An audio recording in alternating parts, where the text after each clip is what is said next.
Bapak Presiden, satu lagi, ada hal yang masih yang juga menjadi perhatian netizen. Ini soal silaturahmi, Pak. Mungkin karena situasinya masih situasi Lebaran ya.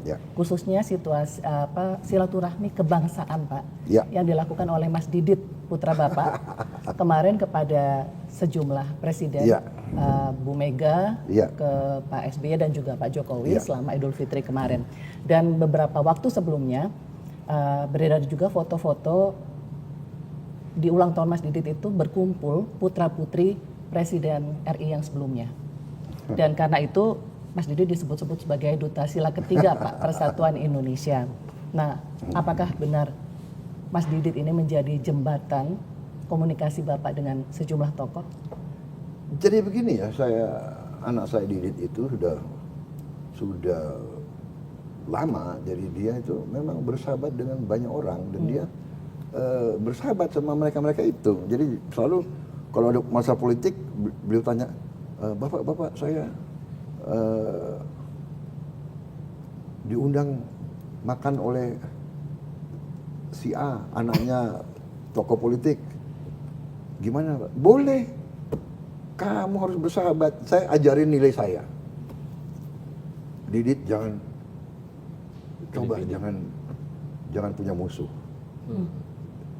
Cari kawan, siapapun kawan, gak ada urusan mau partai mana, gak ada. Kalau dulu bapaknya gak suka sama saya, gak apa-apa, kamu bersahabat sama anak. Jadi dia kemarin dia baik sama anaknya Anies Baswedan, dia baik semua, ya kan? Dia kalau nggak salah yang merancang gaun pengantinnya anaknya Anies Baswedan, Didit ya? Nggak dibayar lagi.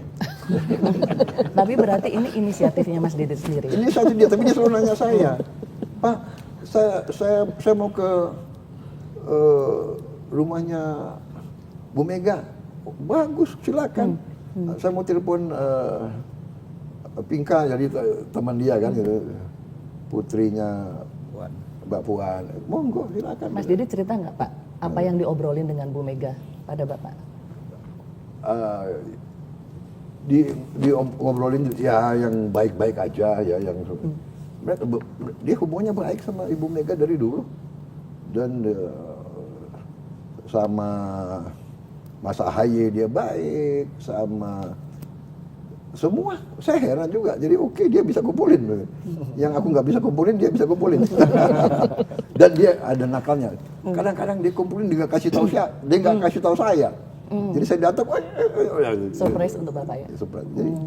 Jadi saya kira itu bagus. Saya mengatakan, ya lawan politik Bapak itu bukan musuh Bapak. Apalagi dari masalah kamu. Kamu harus baik sama semua orang. Berbeda itu bagi saya biasa, ya kan? Benar nggak? Orang kita bertanding kan. Saya ini dulu ya waktu muda ya suka bela diri kan. Kalau masuk matres itu kan, pingsan juga kita, ya kan? Habis itu kita berdiri kasih tangan, ya kan? Itu dididik begitu, ya kan? Padahal babak belur kita kalau kalah, ya kan? Nggak apa-apa. Ya kadang-kadang, tapi saya senang dia nangkep itu. Oh, saya nggak apa-apa. Saya bilang, Bapak suka kalau kamu bersahabat sama siapapun. Dia begitu. Jadi boleh nggak saya diundang sini, boleh nggak? Boleh, nggak ada masalah, ya kan? Dan itu ditanggapi baik ya oleh semua orang menurut saya, ya kan? Kadang-kadang ya aliran kita keluarga, saya masuk keluarga saya loh, yang dulu-dulu itu, begini. Jadi ada pelajaran ya, mungkin klan ya, klan itu. Dulu bapaknya dia nggak sopan sama bapak kita, gitu. Ada kan? Sering begitu kan? Dulu dia tidak sopan sama, dulu gitu, ya.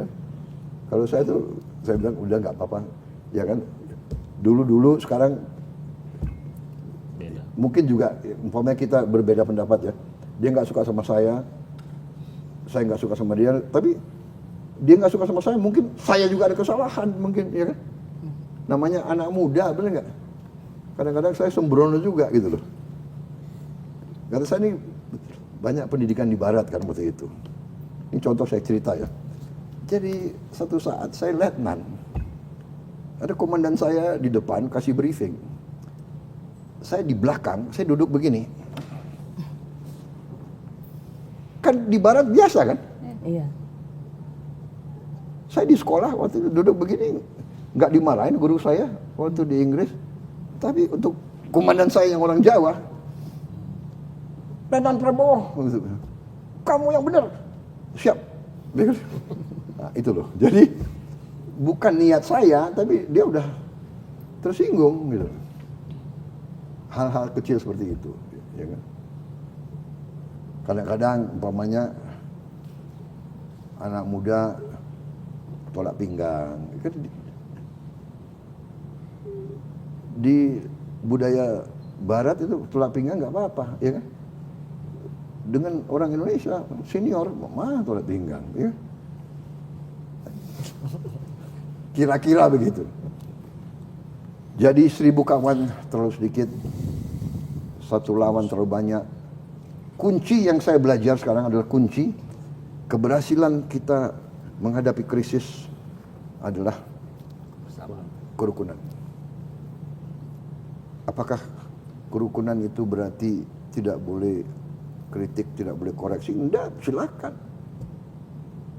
Kritik boleh, ya kan? Saya mau, umpamanya ada orang yang mengatakan makan bergizi tidak benar. Ya monggo diskusi, kenapa tidak benar? Negara India laksanakan, Brazil laksanakan, dan terbukti Brazil sudah melaksanakan 11 tahun. Kelihatan, begitu makan bergizi, angka kemiskinan menurun. Karena uang beredar di tempat miskin. Di desa ya? Di desa. Tiap hari, tiap anak harus makan 1 telur. Berarti petani ayam ini ya kan ada pasar dan sebagainya dan sebagainya dan sebagainya.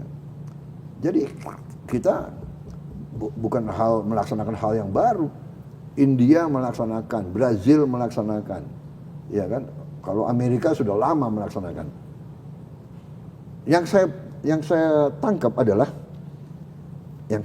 dari pengalaman mereka adalah memberi makan kepada anak-anak itu adalah instrumen demokratisasi. Karena melakukan itu berarti pemerataan dan dapat mengurangi kemiskinan.